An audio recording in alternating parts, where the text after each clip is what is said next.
أما بعد فيا عباد الله أوصي نفسي وإياكم بتقوى الله وطاعته لعلكم ترحمون.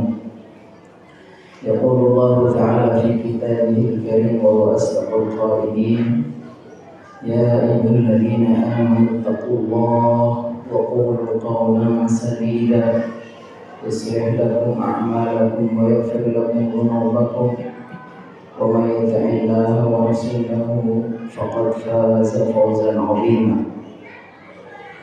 ويقول في آية أخرى: من عمل صالحا من ذكر أو أنثى وهو مؤمن فلنحيينه حياة طيبة. ويقول صلى الله عليه وسلم: من أصبح منكم آمنا في سره معافا في جسده وعنده قوت يومه فكأنما حيزت له الدنيا بحسافرها. صدق الله وصدق رسوله النبي الكريم.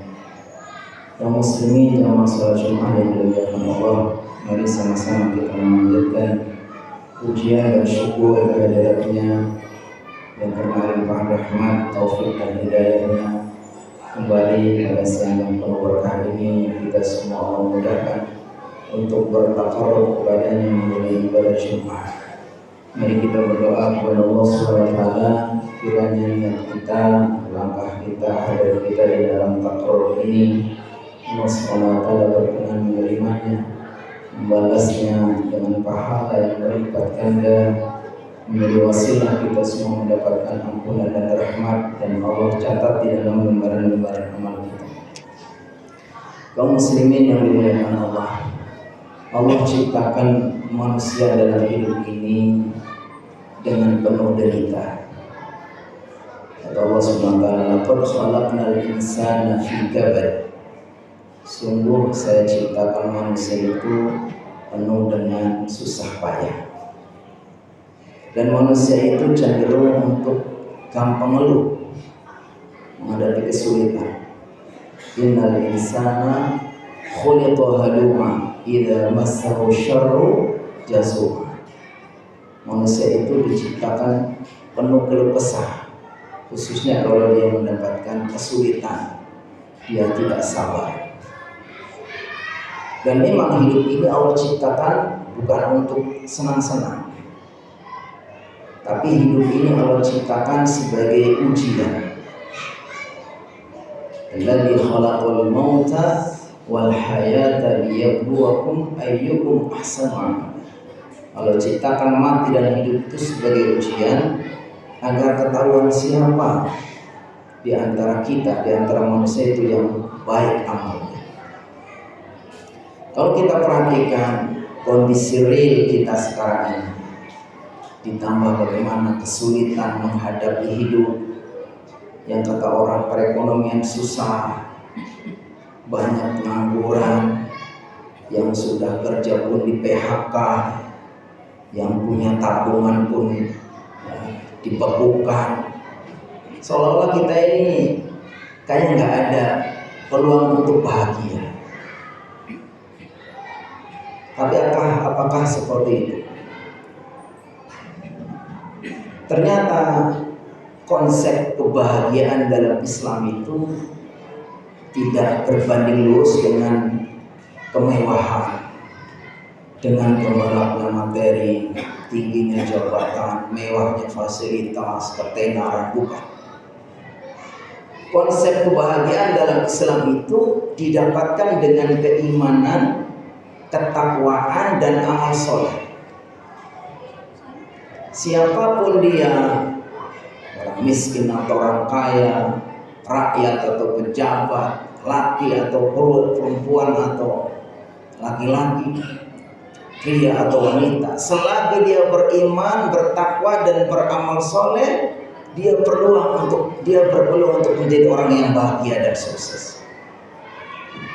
Makanya Allah Subhanahu wa taala berfirman, "Man 'amila shalihan min dzakarin aw untha wa huwa mu'min falanuhyiyannahu hayatan thayyibah walanajziyannahum ajrahum bi ahsani ma kanu ya'malun. Kata Allah Subhanahu wa taala, siapapun yang beramal soleh, baik laki-laki atau perempuan, dan dia orang yang beriman, maka kata Allah, sungguh saya akan berikan kepadanya kehidupan yang baik, hayatan thayyibah. Walanajziyannahum ajrahum bi ahsani ma kanu ya'malun, dan kami akan balas pahala nanti dengan sebaik-baiknya amal. Maksudnya amal-amal itu akan dibalas sama Allah sebaik-baiknya. Maka dengan konsep ini sebetulnya orang-orang muslim, orang-orang mukmin yang beriman dan bertakwa ini semua bisa meraih kebahagiaan. Semua yang bisa bahagia. Kalau kita membaca penjelasan para ulama apa yang dimaksud dengan hayatan thayyibah, siapa yang beramal soleh, laki-laki atau perempuan, dan dia beriman, Allah akan berikan kehidupan yang baik, hayatan thayyibah. Menurut para ulama itu mencakup tiga sifat atau tiga kriteria. Yang pertama, hayatun thayyibah, hayatun mali'atun birridha biqada'illah. Yang dimaksud hayatun thayyibah itu adalah kehidupan yang dipenuhi dengan ridho dengan takdir Allah. Hayatun mali'atun birridha biqada'illah. Orang yang hidupnya itu penuh dengan keridhaan dengan takdir. Bagi orang mukmin itu harus meyakini bahwa takdirnya itulah yang terbaik dari Allah Subhanahu wa taala. Kita boleh mencita-citakan ini, mengharapkan ini, mengupayakan ini, tapi ketika Allah berikan yang itu, sebetulnya itulah yang terbaik. Makanya orang mukmin dalam hadis digambarkan oleh Rasulullah SAW sebagai orang yang sangat mengagumkan. Ajaban li amril mu'min inna amrahu kullahu lahu khair wa laysa hadha illa lil mu'min in asabahu sarra'u syakara fa kana khairan lah wa in asabahu dharra'u sabara fa kana khairan lah. Kata Rasulullah, sungguh orang mukmin itu mengagumkan sekali karena baginya segala sesuatu itu baik. Kalau dia ditimpa kesusahan, dia sabar, itu baik baginya. Kalau dia mendapatkan kesenangan, dia bersyukur, itu baik baginya. Sehingga orang mukmin itu adalah orang yang paling berpeluang untuk bahagia karena dia selalu ridho dengan takdir Allah Subhanahu wa taala. Yang kedua, hayatun mali'atun bil qanaati wasyukur. Hidup yang dipenuhi dengan qanaah dan syukur. Orang yang hidupnya sudah menerima apa yang Allah berikan, al-qanaatu biqasamillah, qanaah dengan pemberian Allah, itulah yang punya potensi untuk bahagia. Karena sebetulnya semua itu dari Allah, dan apa yang Allah berikan itulah yang terbaik. Al-khairu makhtarahullah, yang terbaik itulah yang Allah pikirkan, yang Allah pilihkan untuk kita. Bukankah kita dulu terlahir tidak punya apa-apa, sekarang menjadi seperti ini? Allah Subhanahu wallahu akhrajakum min butuni ummahatikum la ta'lamuna syai'a. Sungguh Allah melahirkan kalian dari perut ibu kalian tidak punya apa-apa, tidak tahu apa-apa. Wa ja'ala lakum as-sam'a wal absara wal af'idah la'allakum tashkurun. Allah berikan semua ini agar kita bersyukur. Maka orang yang paling bahagia itu adalah orang yang bisa qanaah, menerima pembagian Allah kepada kita dengan keyakinan itulah yang terbaik dari Allah SWT. Kenapa sih?